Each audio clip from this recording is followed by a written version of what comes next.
안녕하십니까. 최대급 사이버 설교 아카데미 송광현 교수입니다. 자, 이번 시간에는 보물을 하늘에 쌓아두는 삶이라는 말씀을 가지고 공부해 보겠습니다. 마태복음 6장 19절에서 21절 말씀입니다.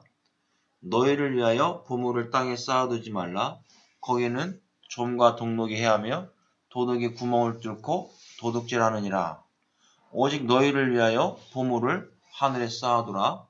거기는 좀이나 동록이 해하지 못하며 도둑이 구멍을 뚫지도 못하고 도둑질도 못하느니라. 내 보물이 있는 그곳에는 내 마음도 있느니라. 이렇게 말씀하고 있습니다.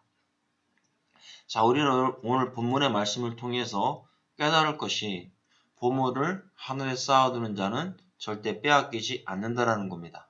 자, 구원받은 백성들은 보물을 하늘에 쌓아둬야 될 것을 말씀하고 있습니다. 그런데 우리가 이 본문의 말씀을 가지고 초점 맞추는 것이 다 물질에만 초점을 맞추고 있더라는 겁니다. 그래서 성도나 목사들이나 다 물질 만능에 빠져서 복음을 외치기보다는 육신의 축복에 초점을 맞추는 설교가 많아지고 있다는 겁니다. 그러면 이런 현실 속에서 주님께서 이 시간 우리에게 주시는 이 보물의 의미를 정확하게 깨달아야 된다는 겁니다. 자, 주님은 보물을 땅에 쌓아두지 말고 하늘에 쌓아두라고 이렇게 말씀합니다. 자, 이 땅에 쌓아두면 썩고 도둑들이 훔쳐간다고 말씀하고 있습니다.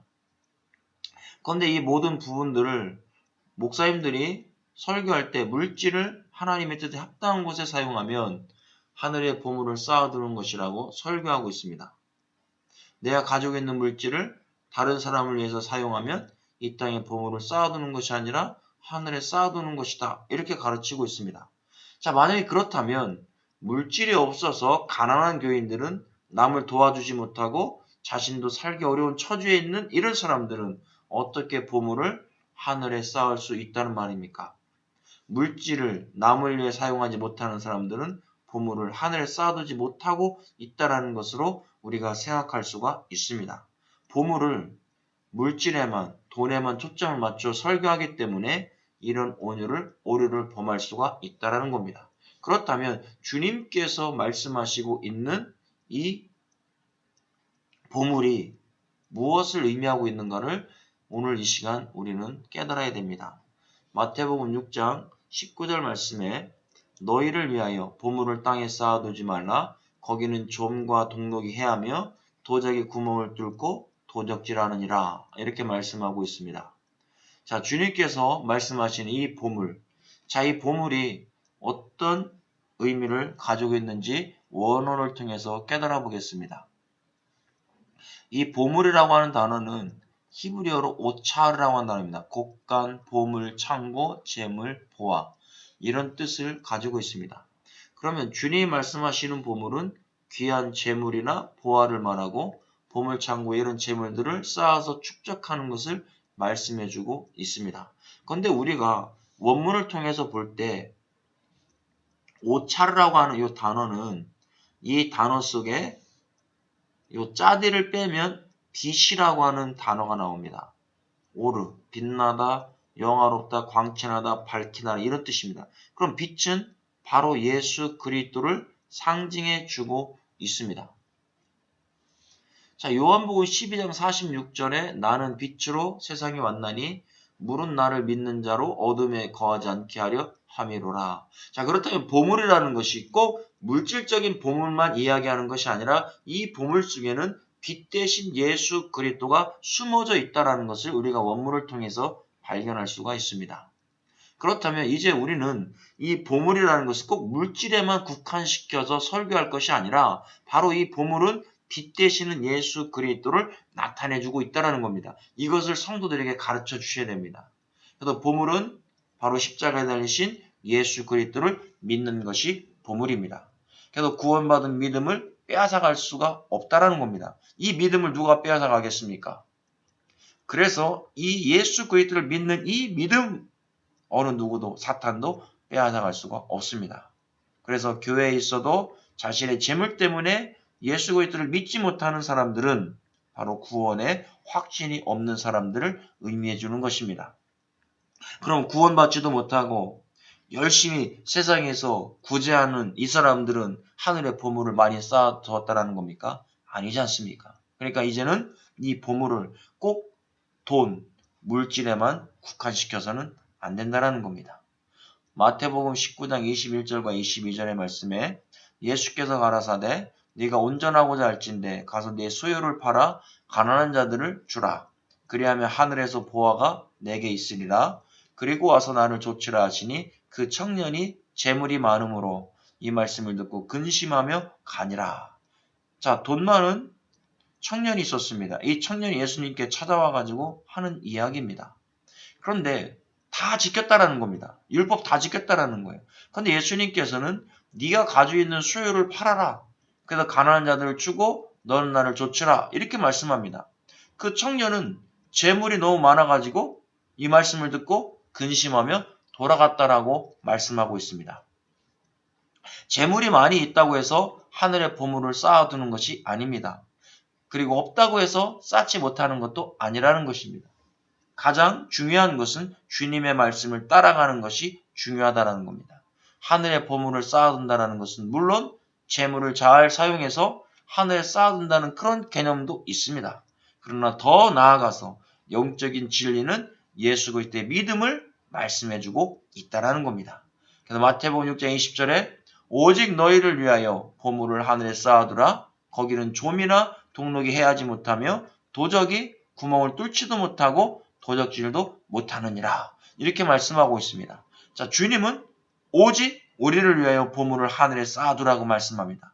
좀이나 동록이 해하지 못하는 것입니다. 그래서 도적의 구멍을 뚫지도 못하고 도적질도 못한다라고 말씀하고 있습니다.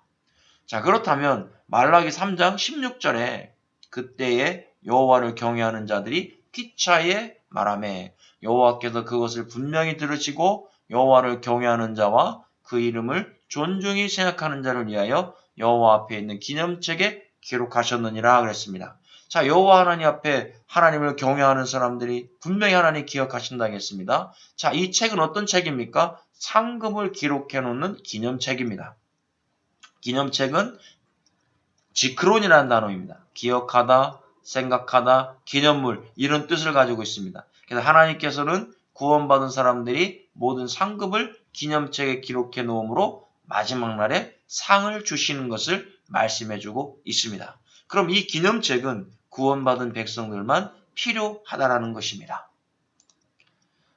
자, 그래서 우리가 하나님 앞에서 구원을 받고 그 다음에 성화의 삶을 살아갈 때에 보물이 하늘에 쌓아진다는 것을 말씀해주고 있는 겁니다. 자, 이렇게 하늘에 보물을 쌓아두면 좀이나 동록이 해하지 못하고 도둑이 구멍을 뚫지도 못하고 도둑질도 못한다라고 말씀하고 있다는 겁니다. 자, 마태복음 6장 1절에 사람에게 보이려고 그들 앞에서 너희의 의를 행치 않도록 주의하라. 그렇지 아니하면 하늘에 계신 너희 아버지께 상을 얻지 못하느니라 라고 말씀합니다. 사람에게 보이려고 하지 말라고 했습니다. 너의 일을 하나님이 볼 수 있도록 하나님이 함께 할 수 있도록 하라고 말씀하고 있습니다. 그래서 금식들도 사람을 보여주기 위해서 하지 말란 얘기입니다. 하나님 앞에서 하라는 겁니다. 구제도 마찬가지입니다. 기도도 마찬가지입니다. 하나님이 기뻐하시고 원하시는 일을 위해서 하라고 여기서 말씀해주고 있습니다. 이것을 우리가 해야 됩니다. 그랬더니 마태복음 6장 21절에 내 보물이 있는 그곳에는 너의 마음도 있다라는 겁니다. 자, 이 보물이 있는 곳에 에임이라는 단어입니다. 나는 뭐뭇이다. 자, 보물이 있는 곳에는 자연스럽게 마음도 함께 따르게 마련이라는 겁니다. 보물을 실제로 땅에 쌓아두면 마음이 현재 땅에 있지만 하늘에 쌓아두면 현재 하늘에 있는 것을 의미해주고 있습니다. 왜 그렇습니까? 여기에 시제를 현재 시제를 쓰고 있습니다. 이 P가 현재 시제입니다. 그렇다면 저와 여러분들은 현재 어디에 보물을 쌓아두고 있습니까? 하늘에 쌓아두고 있습니까? 이 땅에 쌓아두고 있습니까? 이 땅에 쌓아둔다면 결국 아무것도 얻을 수가 없습니다. 자, 우리가 거지 나사로를 한번 생각해 볼 수 있습니다. 거지 나사로는 이 나사로라고 하는 단어가 아자르, 도와주다, 도움을 얻다, 구하다라 이런 뜻을 가지고 있습니다. 자, 나사로의 삶은 이 세상에서 힘들고 어려운 거지의 삶이었습니다. 자, 이름에서 말하고 있는 것처럼 하나님의 도움을 구하면서 인생을 살았던 인물이 나사로입니다. 자, 육체의 삶에 힘이 드니까 하나님을 신뢰하고 열심히 기도하면서 내세의 복을 구하며 살았던 사람이 나사로입니다. 그런데 부자는 반대입니다. 이 땅에서는 부자의 삶을 살았습니다. 그러나 하나님 앞에서는 받을 상이 아무것도 없었다라는 것입니다. 그러면 이 부자는 결국 상을 쌓아두지 않았다는 얘기입니다.